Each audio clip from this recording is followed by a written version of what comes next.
Hello and welcome. Thanks for watching.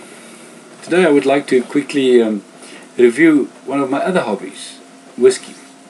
But let me quickly also add a disclaimer. I'm no whiskey expert because, well, I'm not Scottish, but I do love single malt whiskies.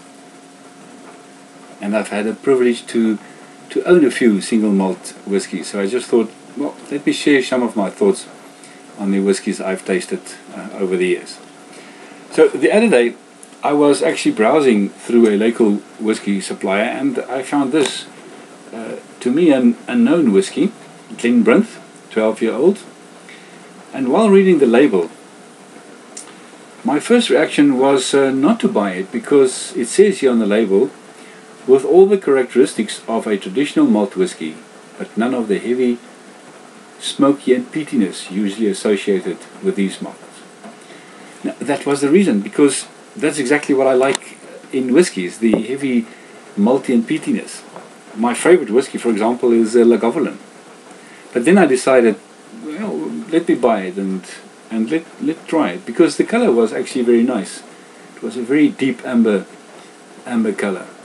So I bought it and I was pleasantly surprised. It's a blended whiskey, which means that malt from different distilleries were combined by the master distillery to create this malted whiskey. It also means that the youngest whiskey, if it's a 12-year-old, that the youngest whiskey in this would be a 12-year-old. There might be even older whiskies in it, but the youngest to be able to be called a 12-year-olds must be then 12 years old. So a single malt, and I might be wrong, so please correct me, but as I understand it, a single malt whiskey would be a whiskey that emanates from, or was distilled and from one distillery. So a blended malt whiskey would be all malts, not blended with grains and other ingredients, but all malts, but coming from different distilleries. So that's why this one is particularly interesting, because it's a blended malt whiskey, very much, I think, like Johnny Walker Black, which is also a blended whiskey and very popular and a favorite in South Africa. So anyway, it's a 12-year-old whiskey. It's 43% alcohol volume, and as you can see, it's got a very nice color to it. When you pour this whiskey in a Glencairn glass, you pour yourself a dram. Already the flavors are coming out very nice. So the nose or aroma is, by the way, I read from a master distiller, I can't remember the name, I will go and Google it again, but one of the master distillers said one day that when you nose a whiskey, don't rush in and and try to get every smell ever from that whiskey. It's like meeting a new acquaintance and asking her to marry you. He says, no, take it slowly. Hello, how are you? Fine, thanks, and you? Pleased to meet you. So that's the same way they should do it with nosing a whiskey. Bring it to your nose and immediately the first immediate reaction, nosiness that you get is vanilla, honey. Just confirm it, bring it back again. And then maybe after the third time you can go in and you get the burst of vanilla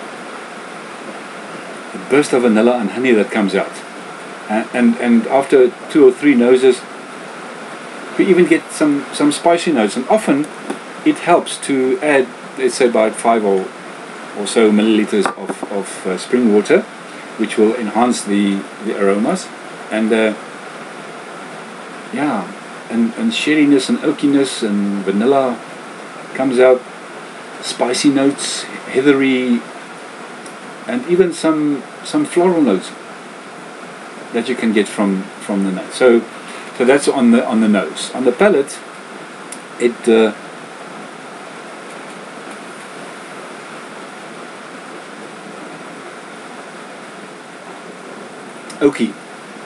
oaky, sherryness, again the vanilla and honey, fruitiness, and a very nice lingering aftertaste. even a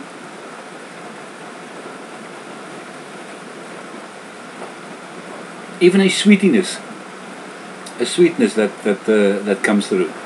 I assume that this would be very, very nice with chocolate. The sherry that comes through might be from the aging in sherry casks, which is often happens, or which I hear that they do often. So yeah, Glenbrynth, 12-year-old, very nice, lingering, satisfying finish. And so that is Glenbrynth, a 12-year-old blended malt whiskey, and very nice color. And I was pleasantly surprised with this whiskey. So join me for another session or video which I might make on one of my other passions, but I hope you enjoyed this one. Thank you.